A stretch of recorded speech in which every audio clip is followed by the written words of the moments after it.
স্বামী। তুমি কিছু বলবে?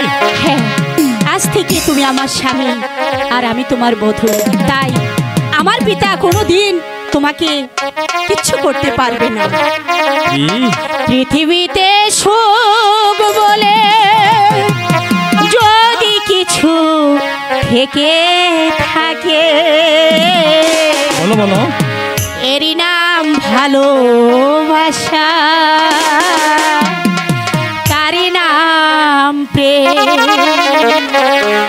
জ্বলে পুড়ে মরার মাঝে যদি কিছু সুখ থাকে, তারই নাম ভালোবাসা, তারই নাম প্রেম, তারই নাম ভালোবাসা, তারই নাম প্রেম।